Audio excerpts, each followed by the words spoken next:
More great stories about the lives of fascinating Kansans coming your way. And here's what's coming up. It's an epic project of worldwide significance. For many decades, Philip Kelly has been working quietly from his small office in Winfield, Kansas. Learn how his ongoing effort continues to uncover new revelations about one of the history's most famous writers. Also, one of Kansas's best and last shoeshine men is calling it quits. Discover the compelling reason why in this news story that has never before aired. Roosevelt Gamble reflects back on his career spent in a rather unlikely location. Plus, she may have been the town's mayor, but she was no high and mighty politician. No job was too humble for Faye Williams. See how she led by example in the town of Anthony. Thanks for joining us. I'm Larry Hatteberg. I'm Susan Peters. We'll have those stories and more in this edition of Hatteberg's People.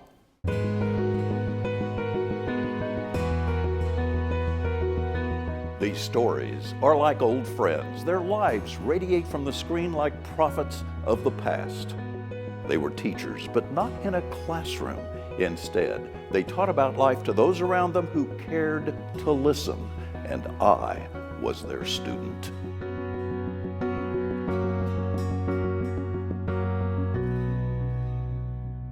In the world of literature, the name Elizabeth Barrett Browning stands out as a major figure of the past 250 years.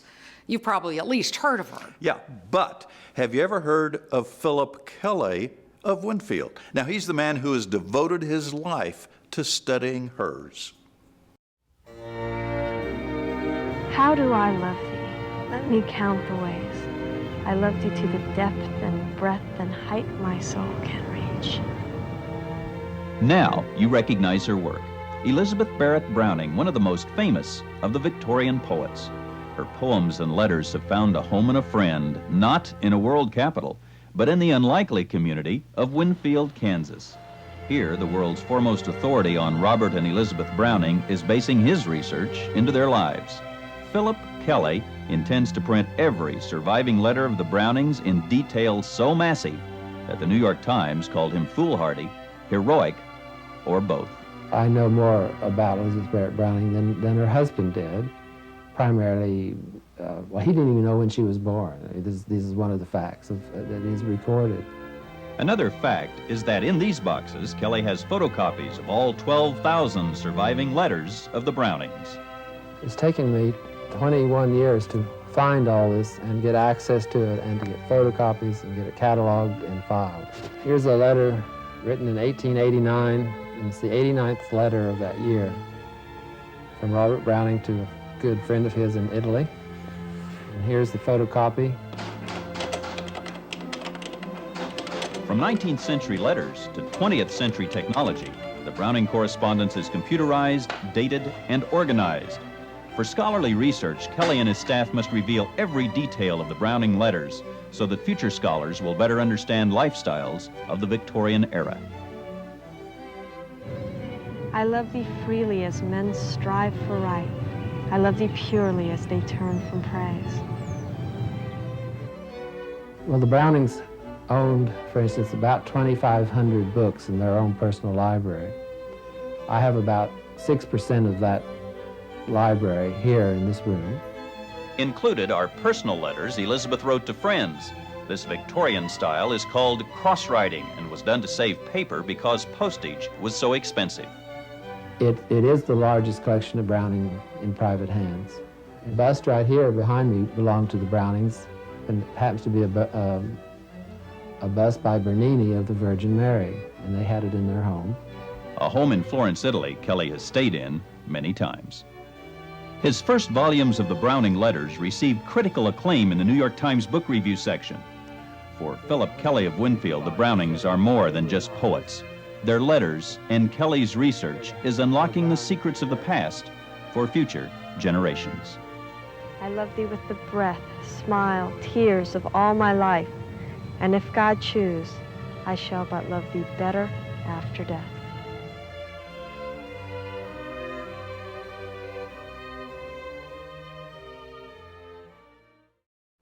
Now, 35 years after that interview, Philip Kelly is still at it. Now living in a retirement community in Winfield, he just published his 26th volume of the Browning's correspondence. Now his goal is 40 volumes, and he expects that'll take another 8 or 9 years. He is basically the world's foremost authority on Elizabeth Barrett Browning and Robert Browning. And for those of you who don't know the poetry, think of this line: "How do I love thee? I love thee to the depth and breadth and height my soul can reach." You read that Those are magically. Great words. I've Great always words. remembered that line from Elizabeth Barrett Browning's poetry. Well, he lives in Winfield, and when I did the story there, he had much of her furniture. He did. Yeah, he had the mirror that she would comb her hair in. Wow. You know, and he's living in Winfield. Lived in Winfield, one of the world's foremost authorities on any subject. Living in Winfield is kind of surprising, but there he was. A really, really nice man who's doing some extraordinary scholarly work that very few people know about. And he just published another book. I love it. That's right. He's still doing it. Now to a brand new story Larry just finished. It's an update to a previous one we showed you. Yeah, the man's name is Roosevelt Gamble, and he's been shining shoes for a long time. For over 3.5 decades, Rosie has been at the Newell truck stop in Newton, but he's decided to call it quits, and for a very good reason. Roosevelt Gamble is a quiet yet complicated man. He spent the latter part of his life at the Newell truck stop in Newton, shining your shoes. When I finish up and see what the results are, that's the best part. But after 3.5 decades, he's calling it quits. Not because he doesn't love the job, he does. He's quitting because Ruby, the love of his life at home, needs him. I'm the kind of person, I learned how to keep myself company. My wife kind of needs me more than this job does. But I'm glad to have him home. I got somebody to fuss with. I just do the best I can. That's what my dad taught me. I photographed Rosie before, back in 2010. Take a look.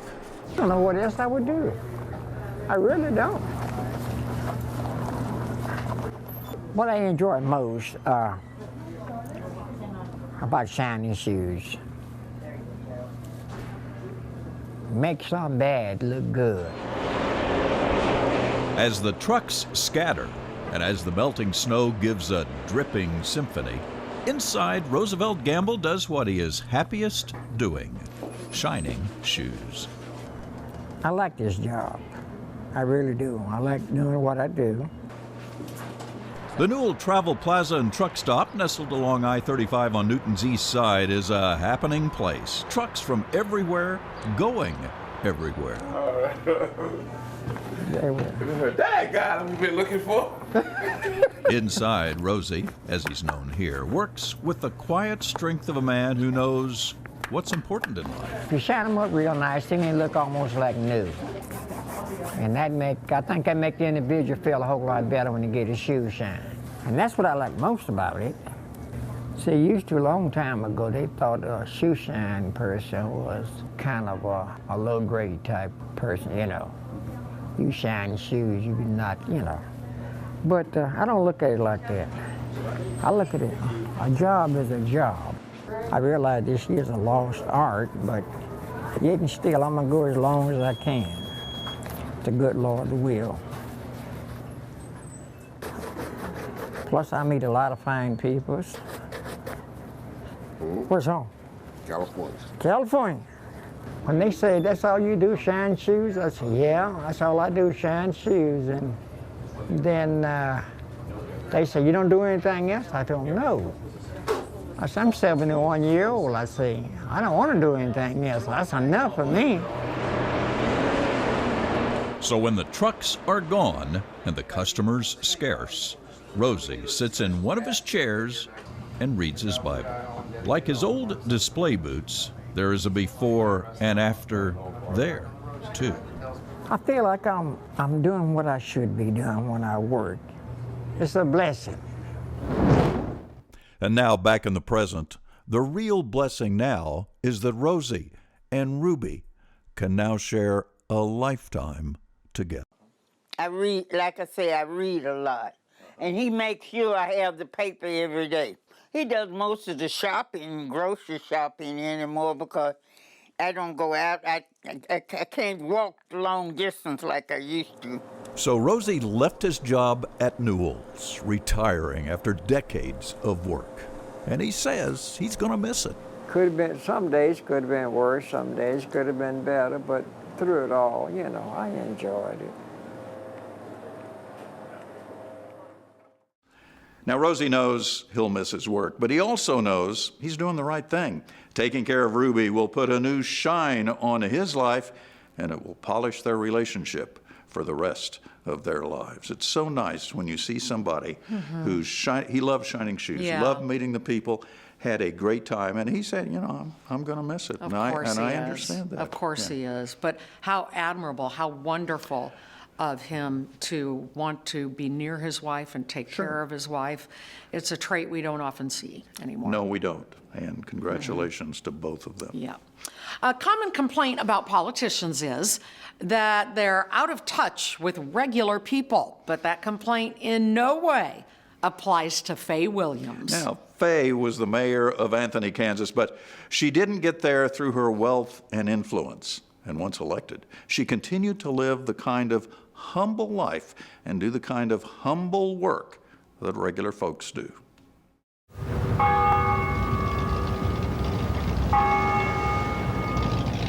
Anthony, Kansas, county seat of Harper County.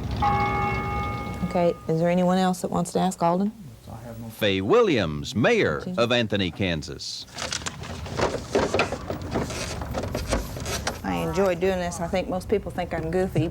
Mayor Williams, the cleaning lady. Mayor Williams, local piano tuner. And Mayor Williams, cattle person. I'm just Faye. I mean, that's just me. That's just what I do, and that's what I am. Most of them that I've This is the life of a small-town mayor. There's no limo, no perks, just hard work. But it's work folks here like, solving problems. Well, anyway, it's a mess, it's basically. Get rid of your frustrations in a hurry. The harder you scrub, the better you feel sometimes. And this is how the mayor helps solve her problems. She cleans offices and homes in Anthony. This is good thinking time. You get down and get your head in a bowl and get to scrubbing something. It's a good time to work out your problems. Mayor started her cleaning business when her husband was ill years ago. Well, I'll tell you what, it gives you a lot of contact with the people. We don't want to have to get to the point where a lot of small communities have and have to run to the big city for a loaf of bread.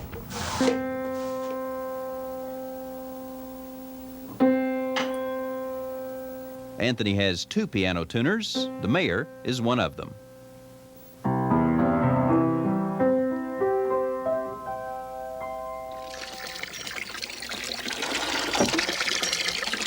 Faye and her husband also raise cattle, and this is also part of the mayor's job. My schedule is such that I hope I can do justice to all of it. I so far haven't had any complaints from anybody, so I guess it's doing all right so far. So the next time you attend a city commission meeting in Anthony, remember, there is more to this mayor than the woman behind the bench. You do a lot of thinking when you're cleaning, and I enjoy it. And like I say, there's a lot of quiet time involved, getting a lot of time to work through a lot of things. I am what I am, and I do what I do, and you take me for what I am or turn around and walk the other direction.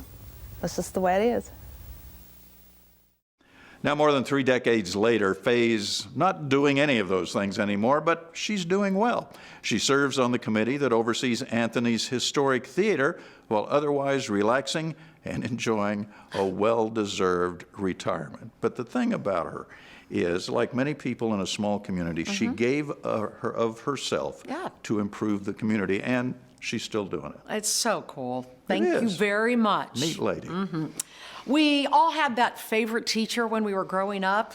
Many of Pat Lindquist's students, no doubt, put her at the top of their list. Yeah, for Pat, teaching was a lifelong passion. Now, she started out in 1931 teaching the 3 R's in a one-room schoolhouse in Ellsworth. How many people can say that? No. Well, at age 91, Pat was inducted into the National Teachers Hall of Fame. I'm contented out here in the country. I love nature, and it's all around me. When Pat Lindquist began her career as a teacher, bread was a nickel and Herbert Hoover was president. Oh, lots of memories. 1 year old, I was cute. I was cute. There I am in college.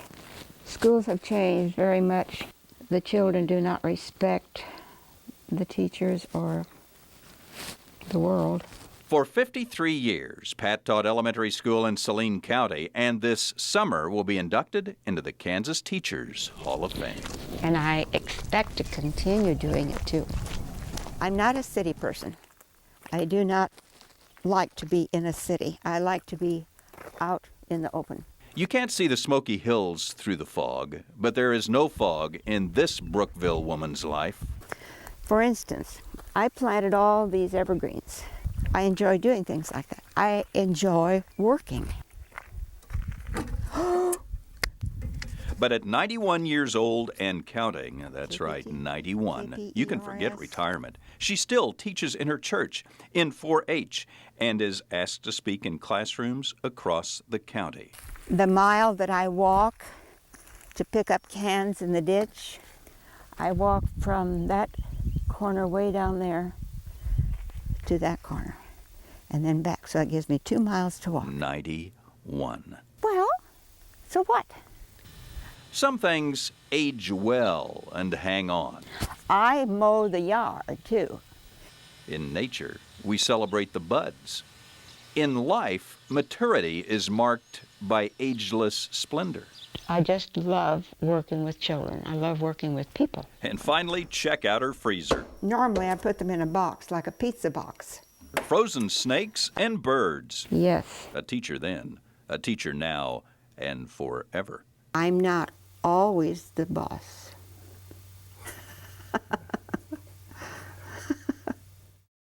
Well, former students still remember Pat for her frozen roadkill that she used as teaching aids.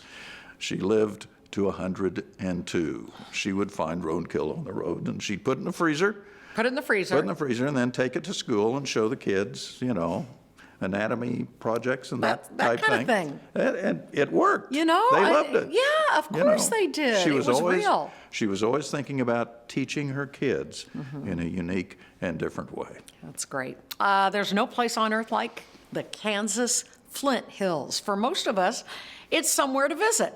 But for Elizabeth Rogler, it was home.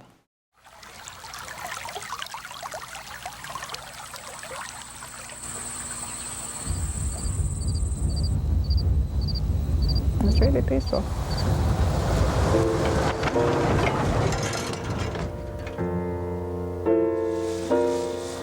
Elizabeth Rogler surveys the countryside. The light smell of prairie dust embraces the land. 1,500 acres belong to her, another 3,500 to her husband Wayne. I guess you're kind of born in open spaces and like to return. Elizabeth did. Born in the Flint Hills town of Elmdale, she was a child of the prairie. It was K-State for college, a master's degree from Columbia, and later the University of Chicago. In between some jobs to get a new outlook on life. From the big cities, she ended up teaching home economics in Hawaii. In 1952, she married Wayne Rogler. They've lived near Matfield Green since. I guess if you've never seen or experienced open land such as we have here, it would be difficult to accept. It's just peaceful. It gets you away from a lot of the strains that are normal life for all of us, each of us. You have to adjust to the quietness out here. And really, loneliness and isolation at times. If you learn to live with yourself, you're going to be all right. In the Flint Hills, the prairie is law. It takes, it gives, and the rancher obeys. Kind of looks like wasteland to a lot of people, I'm sure. I can say it must have been lonely to cross it the first time, don't you? There's a creek down there feeding into the South Fork of the Cottonwood River. I'm sure these hills must have looked about like this in 1859 when Grandfather Rover came here. Maybe the grass was even much higher. And I think you're looking at an area that has been very carefully nurtured over the years. A sunset is nature's concert. The instruments are grass, sky, space, and each other. The sun is blinding. You just want to sit up and catch your breath and say it's beautiful, or what a view.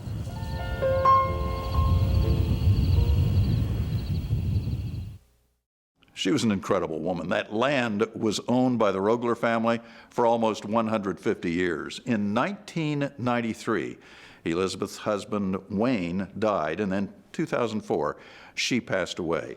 They had no heirs, and their land was auctioned off. Now, when I did my first Hatteberg's People book, Yes. or Hatteberg's Kansas People, Yes. they were the ones on the cover.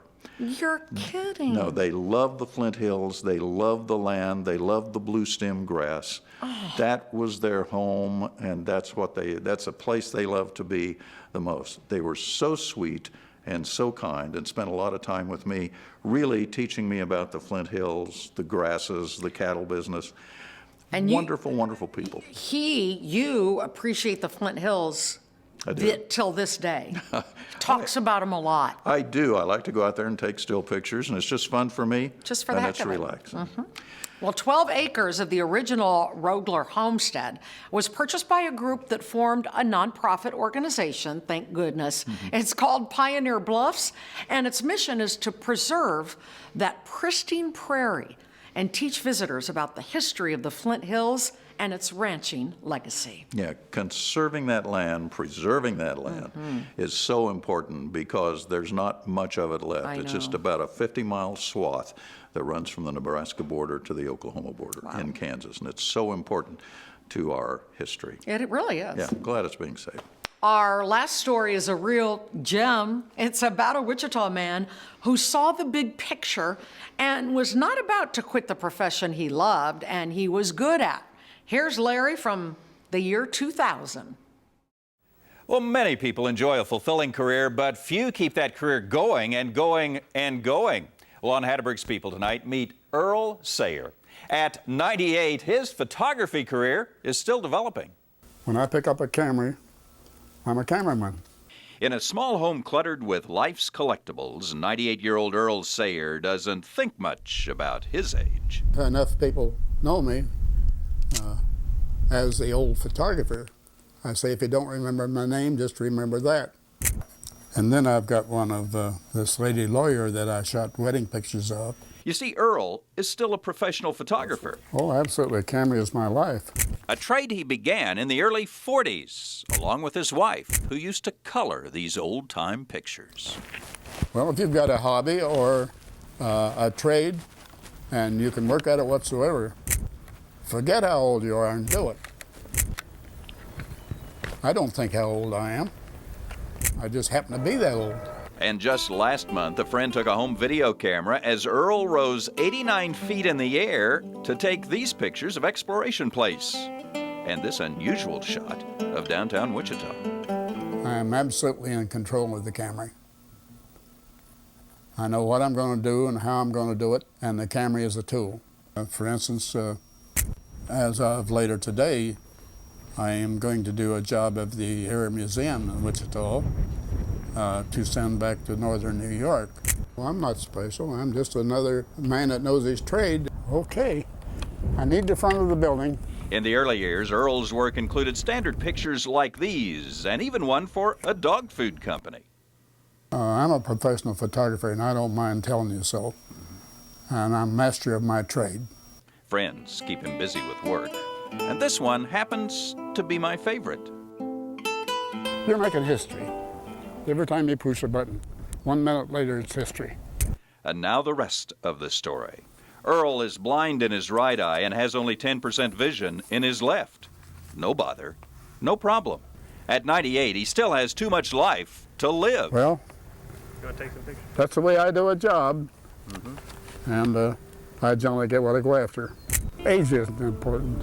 You get it whether you like it or not, but for goodness sake, don't sit down.